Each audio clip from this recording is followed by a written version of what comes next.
Hello, it's Veronica here. And as our owner's lead comfort doll, I feel qualified to talk about this. So, oh, hi, Naomi. Hello, V. And V, I believe you can do this. Okay, good. And Twyla?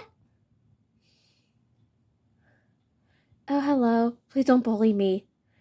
I am not going to bully you. I'm actually going to make a very positive example of you. In fact, and also, I love your little, ribbon at your neck. It's so pretty. Oh, thank you. Your outfit's pretty, too. Yeah, see? We're kind of twinning. It's really cute. Well, anyways, and we're going to explain why Twyla's here in a bit, but for now, I want to talk about something. So, our owner, we are not going to state her name. Because this is not because she wants to remain anonymous, but, well, she has autism. In fact, more specifically, she has an Asperger's diagnosis, which is also considered high-functioning autism, that she got in 4th grade and didn't know about until 7th grade. And the thing about having autism, not knowing that you have it, it's scary. Because for every failed social interaction, every failed friendship, you don't realize it's your autism that makes you different from everyone else, and you think that you did something wrong, socially wrong. That's why she's always so scared of being socially wrong, because growing up, she had to deal with that. She had to mask a lot, and it still affects her to this day. Basically, she had trouble making friends growing up, and it was a very dark experience. She would try to communicate her emotions and stuff, and people wouldn't understand.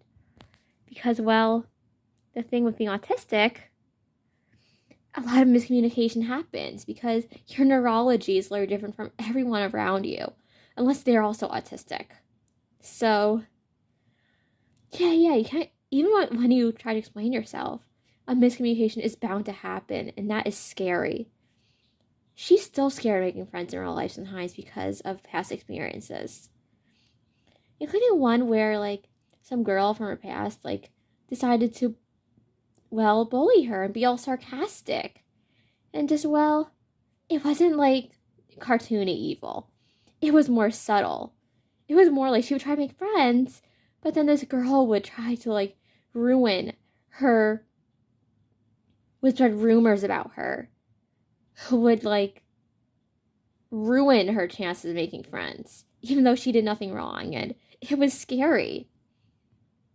It was terrifying. She never wants to go for anything like that again. And we will not say this person's name, but this person's name is forever printed in her memory. And every time she encounters anyone who looks like this person, she's scared. And, with something more of autism is social anxiety. And that's because a lot of times autistic people, when they're in school and stuff, they're bullied or socially neglected by their peers.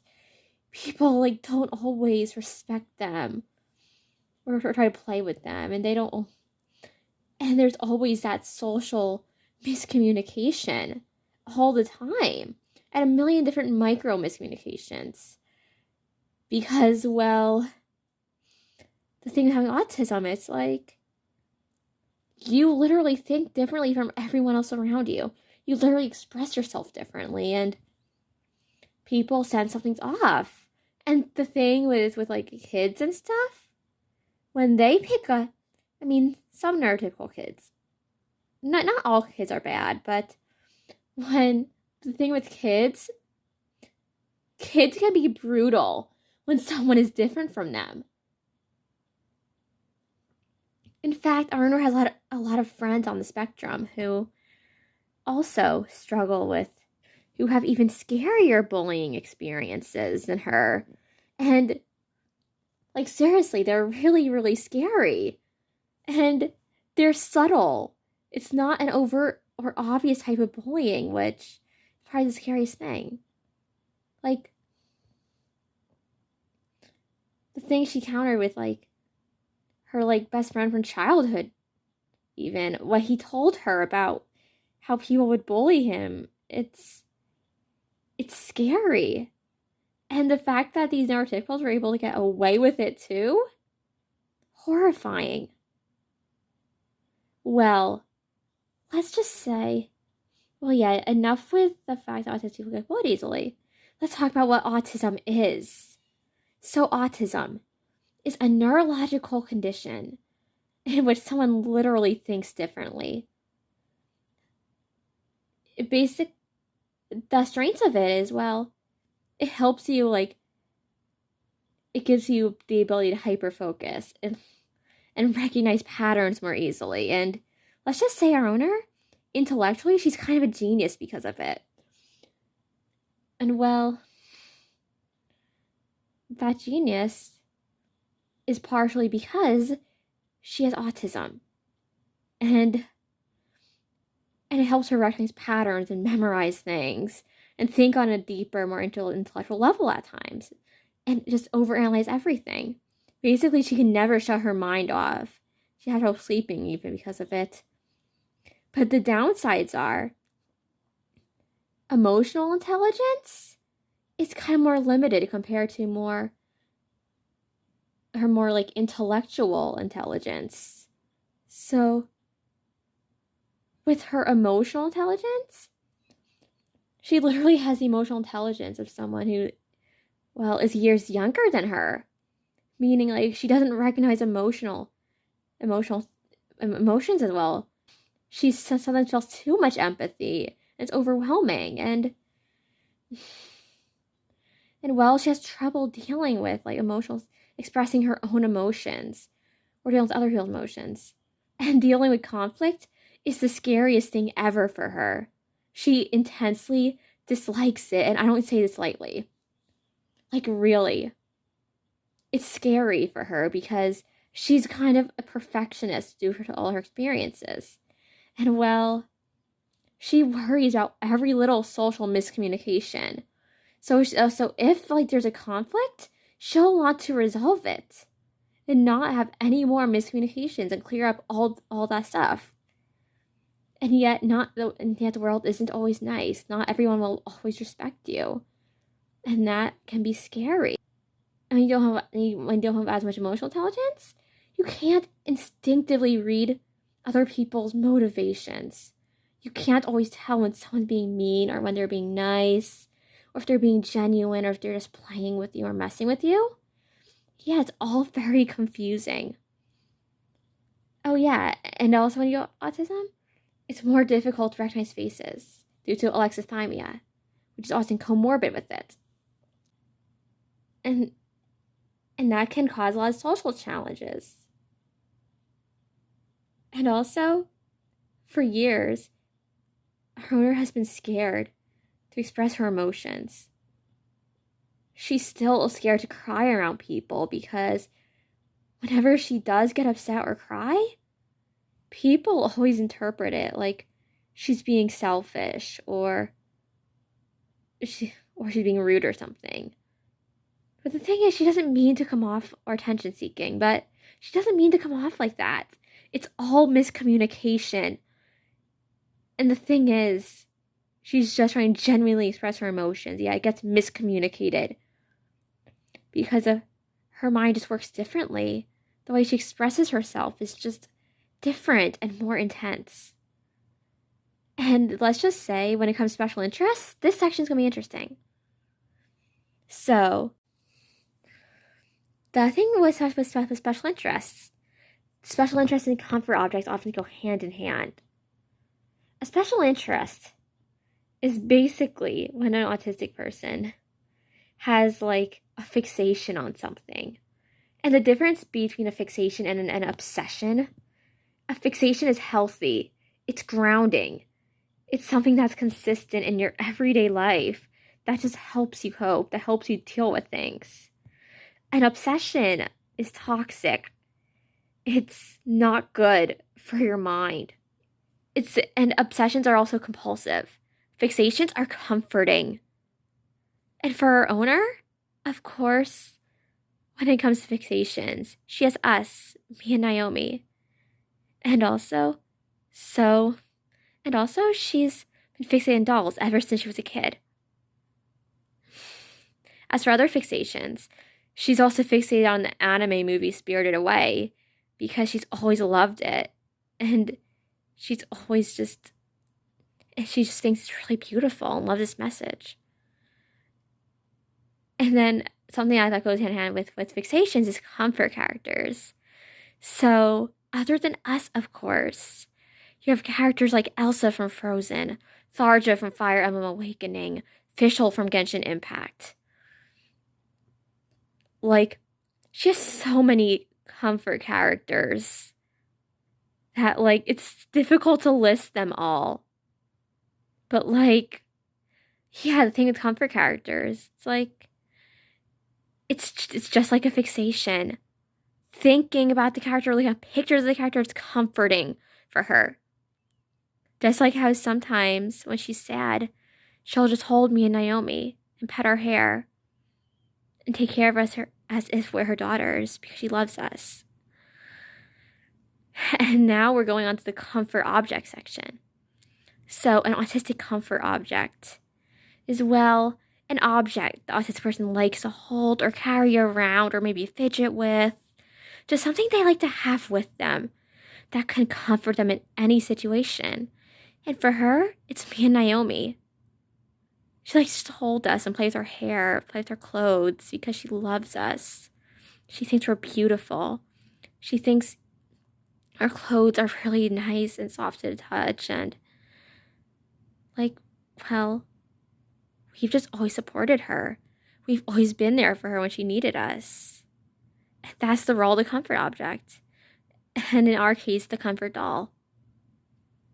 And she's, had past comfort dolls before, like the Pirate Percy custom doll, or like an Elsa doll all the way from 2013, who is unfortunately no longer with us. But yeah, she's had various comfort dolls, and we're just the most recent ones. And also, for years, she would carry around a little, like, obsidian rock in her pocket and just feel its smoothness because it was comforting and soothing. Well, now that we've gone over comfort objects, Naomi, don't knock her over. You gotta respect her. Sorry, I didn't mean to fall over. It's okay. We all have... Good. Well, continuing on. So now that we've gone over the significance of, like, comfort characters and comfort objects and stuff like that, let's discuss, like, sensory overload, which is also relevant to today's entire episode. Oh yeah, I don't like loud music. It gives me sensory overload. I know, that's why we're just discussing it.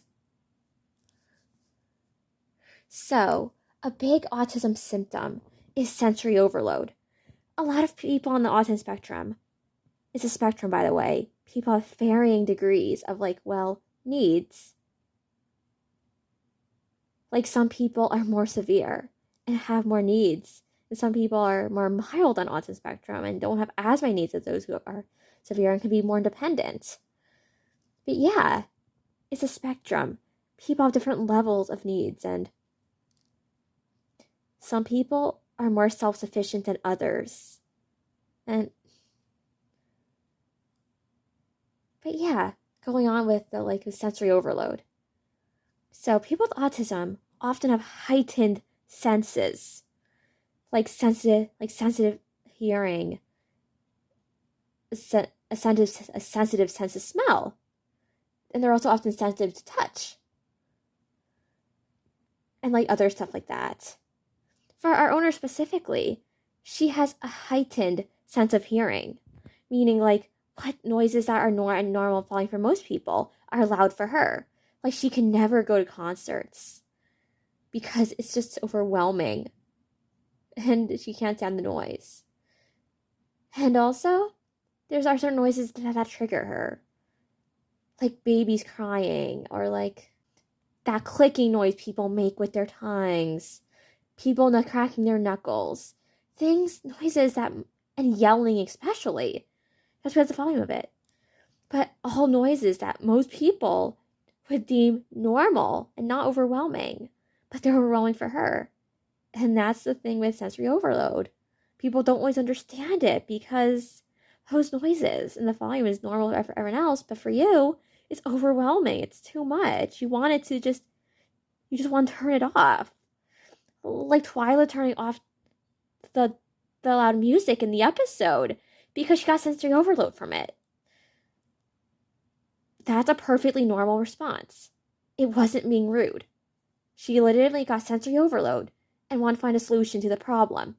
And the thing with Twyla, what makes her so special, she may be one of the first cartoon characters, canonically, with autism, and with it portrayed well, which is impressive because, well, there isn't a lot of autistic representation out there, and a lot of it uses dated stereotypes, negative stereotypes, or they'll just resort to like just treating it like it's just Savin syndrome, or treating the autistic, or victimizing the autistic character and treating them in an almost like pitiful way, or using them as a plot device. But it's like, but what Monster High did?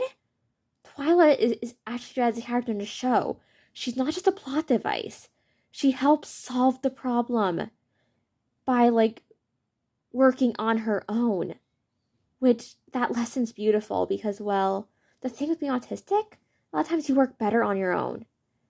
Like, you don't always need help because you're so used to, and you often grow used to working on your own just because of all the social rejection that you have to deal with at times. And with Twyla, that's very realistic.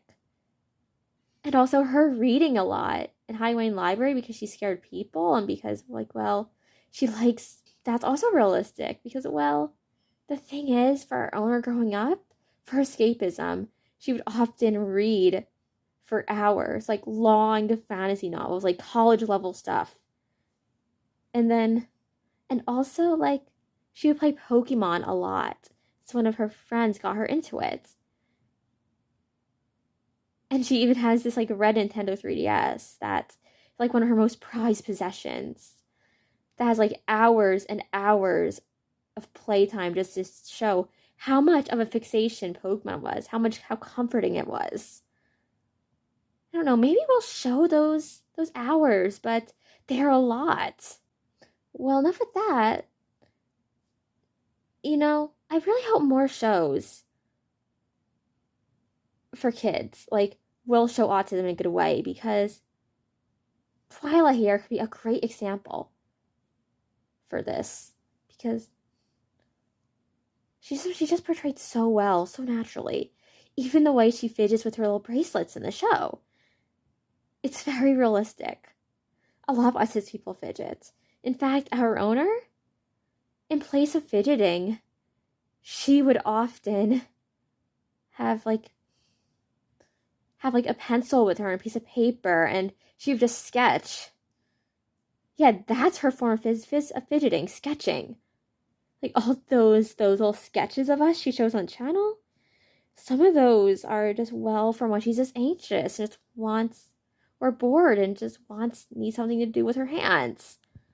And it's amazing, all the artistic ability that comes from it. And I'm sorry if this video was darker than the usual, like, doll review or doll roleplay video, and I'm sorry for acting so out of character, but I wanted to talk about this and just how important this is. And I hope that, like, people will watch the Monster High episode with Twyla in it and understand what autism is and just empathize with people who have it. Or watch it and be inspired to, well, be kind to that autistic person at their school who doesn't have a friend, who probably just wants a friend. And that's the impact I want from this. And also with this YouTube thing, we're so grateful to everyone who follows this account because, well, she doesn't feel as alone here. Like, there are other people who like dolls, who understand her special interest. And she thinks that's amazing. And yeah, it's really cool. Well, that was the video. And if you can, please watch the Twyla episode. I know Gen 3 Monster High has a mixed bag of quality when it comes to writing, but her episode is good. Her writing is good. And well, our owners want to get this off her chest. Just talk a little bit about this. And also, with her doll collecting, it has really helped her deal with her anxiety and her depression and her loneliness. Because, well, with her comfort doll, she has friends. With her doll collection, she has something to organize, something to think about, something that kind of keeps her grounded. And yeah, that's the reason she collects these dolls. That's the reason she has this doll army. And they're just so breathtakingly beautiful to her. It's just, yeah. Well, goodbye, mysterious audience. I love you. Naomi loves you. And I'm sure Twyla appreciates you guys as well. Thank you for being here, by the way. Oh, you're welcome. And I hope everybody has a good night.